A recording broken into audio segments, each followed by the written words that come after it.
Hello student, topic को continue करते हैं। हम पढ़ रहे थे सॉल्यूशन विलियन में सांद्रताओं के बारे में। आपको मैंने बताया कि सांद्रताओं की बहुत सारी इकाइयां हैं। उन इकाइयों में कल बता दिए थे मैंने आपको ना, में सबसे पहली जो इकाई है वो है मोलरता।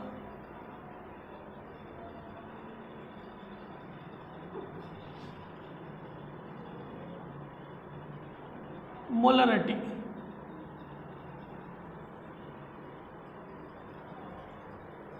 ठीक है, 1 लीटर विलियन में उपस्थित किसी विलेय के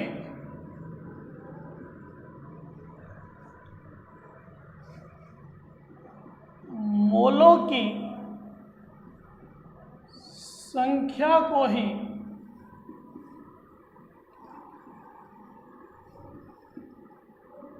उस विलियन की मोलरता कहते हैं। ठीक है, 1 लीटर विलियन का आयतन कितना? 1 लीटर। और 1 लीटर विलियन में किसी विलेय के मोलों की संख्या या घुले हुए मोलों की संख्या को ही उस विलियन की मोलरता कहते हैं। यानी कि हम बात कर रहे हैं प्रति लीटर आयतन में मोलों की संख्या ही क्या कहलाएगी? मोलरता। यानी ठीक है, मोलरता बराबर हम लिख सकते हैं क्या कि मोलरता बराबर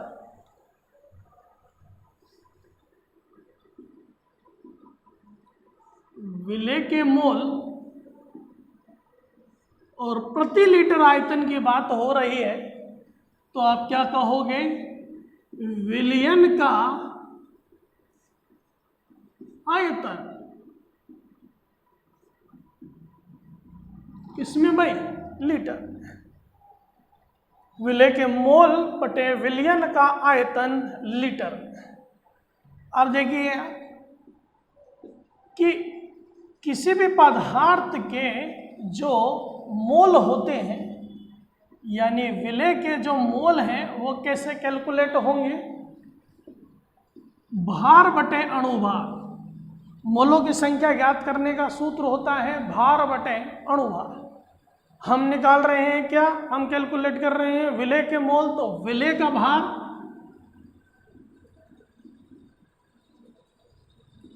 ग्राम में, चाहे इस तरह से लिख ली, ग्राम बटे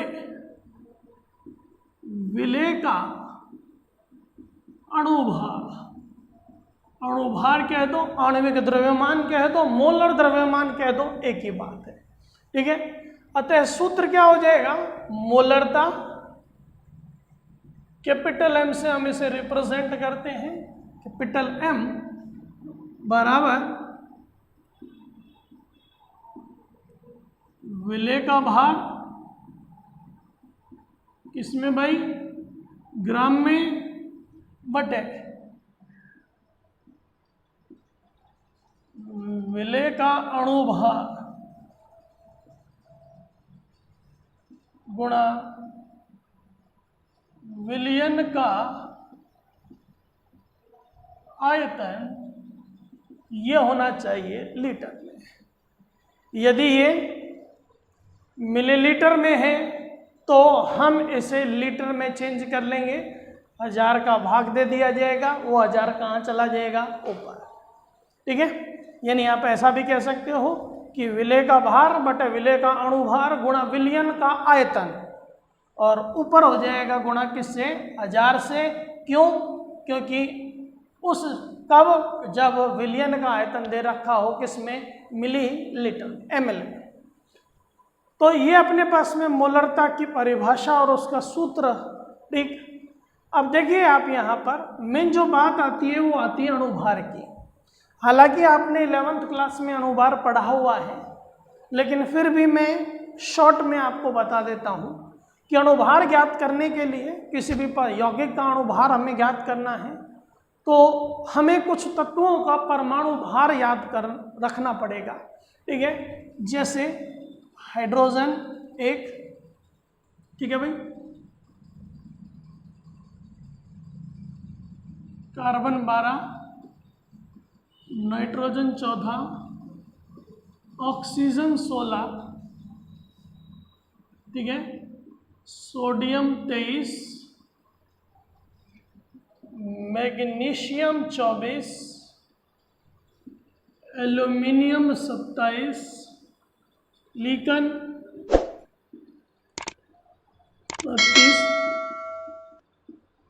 31, सल्फर 32,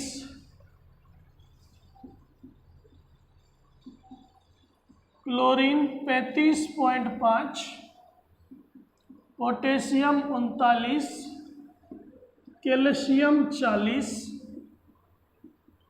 क्रोमियम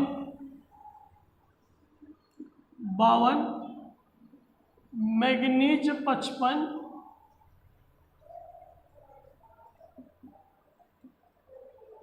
Fe 56, Cu 63.5, ठीक है, Br 80, आयोडीन 127 और Ag 108। इन कुछ तत्वों का परमाणु भार यदि हमें याद है तो हम आसानी से किसी भी यौगिक का अणुभार ज्ञात कर सकते हैं। जैसे हम एग्जाम्पल लें, एग्जाम्पल में सबसे पहला एग्जाम्पल H2O का हमें अणुभार ज्ञात करना है।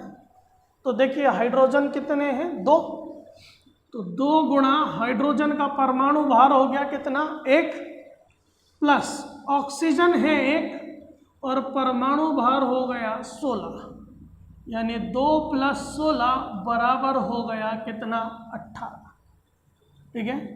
दूसरा एग्जाम्पल लें, ग्लूकोज का हमें अणुभार कैलकुलेट करना है। तो ग्लूकोज का देखिए आप, कार्बन कितने हैं, 6, कार्बन का भार देखिए 12, हाइड्रोजन है 12, भार देखें आप 1, ऑक्सीजन है 6, भार देखें आप कितना ऑक्सीजन का हो गया 16, ठीक है। 72, 12, 96 कितना हुआ भाई, 180। उसके बाद में तीसरा एक एग्जाम्पल और ले लेते हैं, C12H22O11 सुक्रोज या शर्करा का क्या ज्ञात करना चाहें आप, अणुभार या आणविक द्रव्यमान या मोलर द्रव्यमान। तो देखिए कार्बन 12, तो 12 × 12, हाइड्रोजन 22, 22 × 1, ऑक्सीजन का होता है 16, 11 है, 11 × 16, 144 + 22 176, ये हो गया 342। तो इजीली कुछ तत्वों का परमाणु भार यदि हमें याद है तो हम आसानी से अणुभार ज्ञात कर सकते हैं।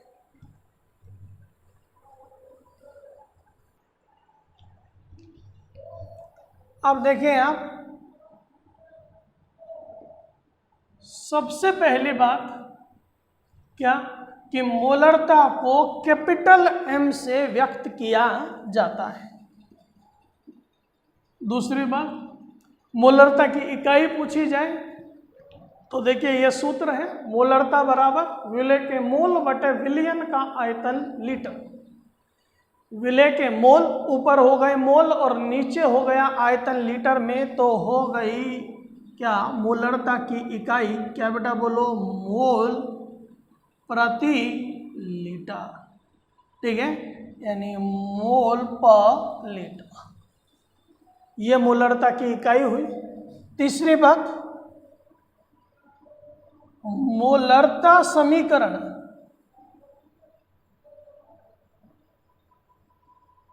या तनुकरण समीकरण होता है क्या, M1V1 बराबर M2V2, M1V1 बराबर M2V2, इसे मोलरता समीकरण या तनुकरण समीकरण कहते हैं। ये तनुकरण से पूर्व और ये होता है तनुकरण के पश्चात, ठीक। दो विलयनों को आपस में मिलाया जाए,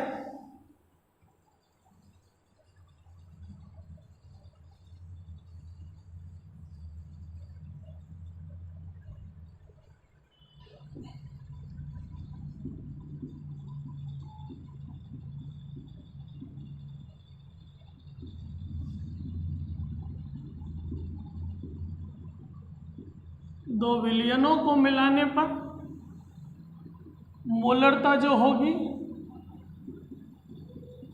M1V1 प्लस M2V2 बराबर M3V3।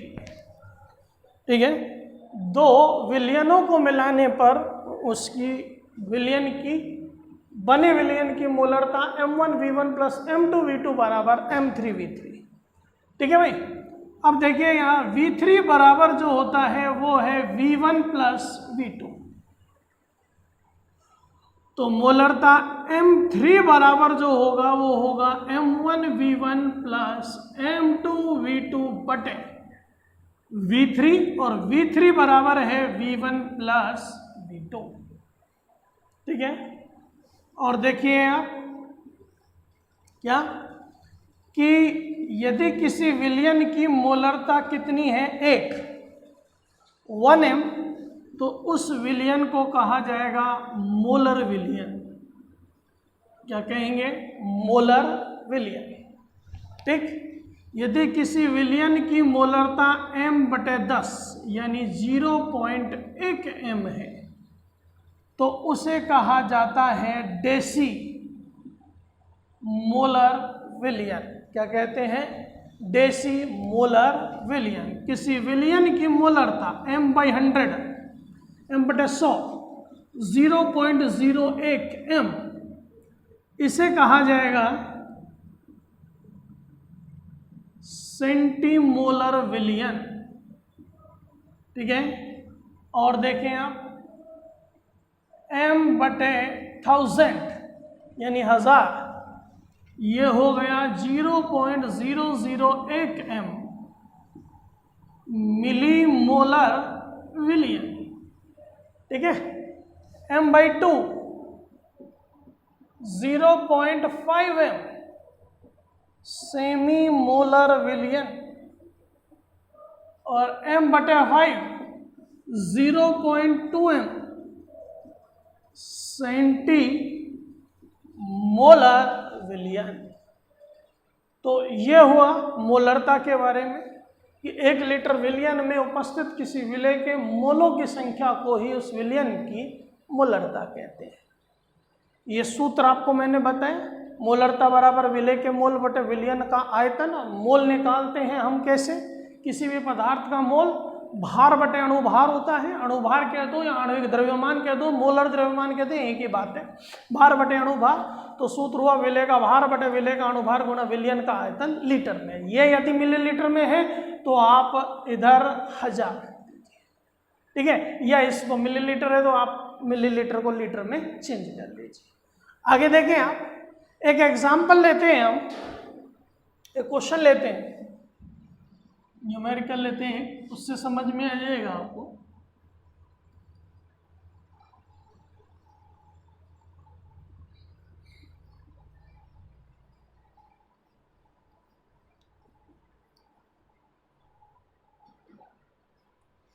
क्वेश्चन है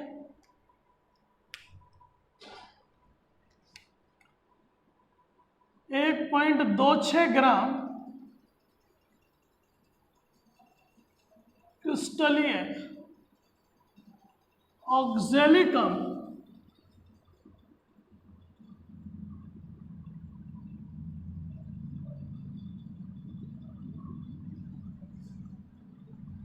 को जल में घोलकर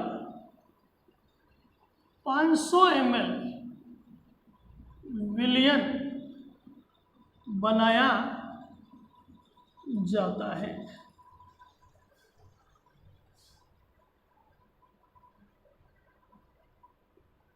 मोलरता, विलयन की मोलरता ज्ञात करो, ये प्रश्न है आपके पास। बस। ठीक है भाई। अब देखें हम विलेय पदार्थ कौन है? विलेय हो गया हमारा क्रिस्टलीय ऑक्जेलिक अम्ल, ठीक है, जिसका हमें द्रव्यमान भार दे रखा है, ठीक है। इसको चेंज किया जाएगा मोलों की संख्या में। तो सीधा सूत्र हम ले सकते हैं क्या कि मोलरता बराबर विलेय का भार ग्राम बटे विलेय का अणुभार गुणा विलयन का आयतन, जो होना चाहिए किसमें भाई? लीटर। मोलरता बराबर 1.26 ग्राम क्रिस्टलीय ऑक्जेलिक अम्ल का भार हुआ। अणुभार देखें 2, 12 दूनी 24, 16 चौक 64,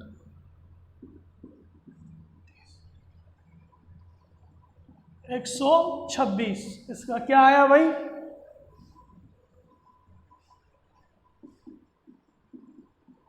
500 ml।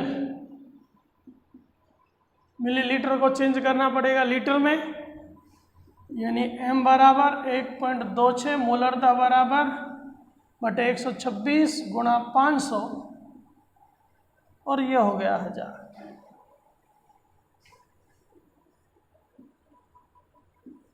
इनसे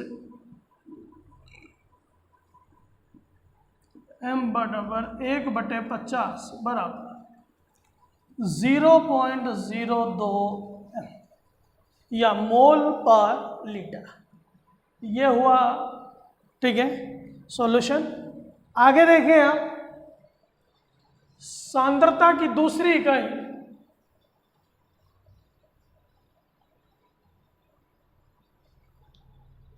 मोललता।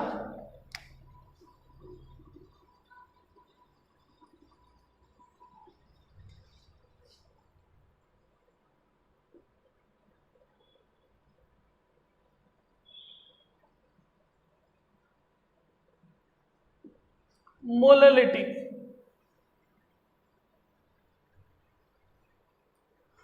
देखिए आप, 1 किलोग्राम विलायक में उपस्थित विलेय के मोलों की संख्या को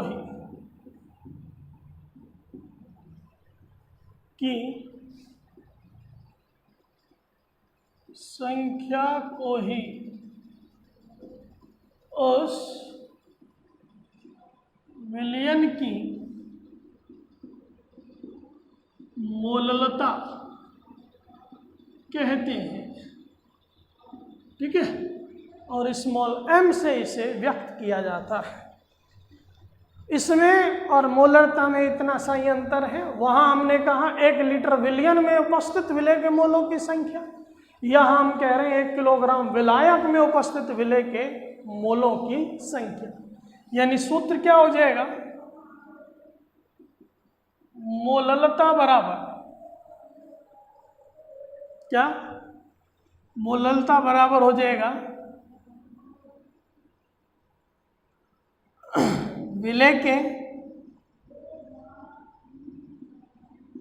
मोल बटे विलायक का द्रव्यमान, किसमें भाई? किलोग्राम या केजी लिख दो, ठीक है। मोल कैसे कैलकुलेट करते हैं? भार बटे अणुभार। तो आप क्या कहोगे कि विलेय के मोल बराबर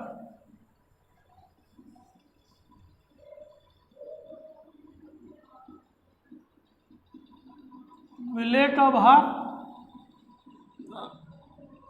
ग्राम बटे विलेय का अणुभार या आणविक द्रव्यमान या मोलर द्रव्यमान।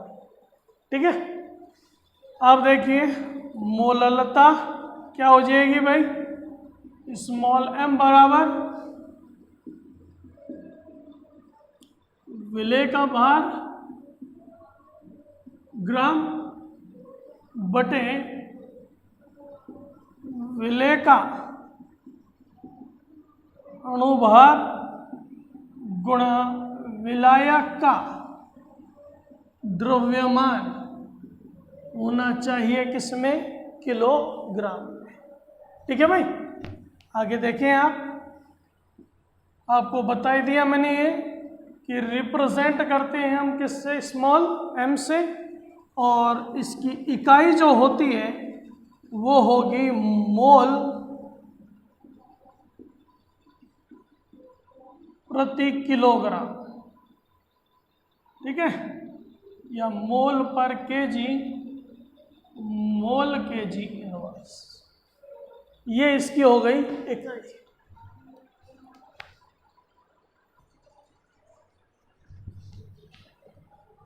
आगे देखिए आप,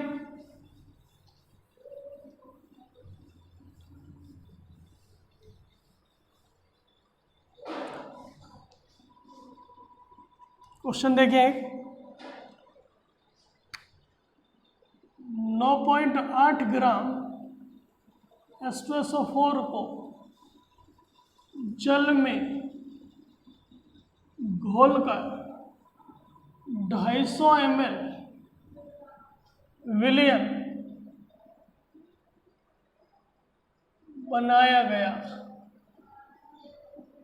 विलयन की मोललता ज्ञात करो। हमें विलयन की क्या ज्ञात करनी है, मोललता। तो देखें आप, विलेय का भार दिया गया है, तो मोललता बराबर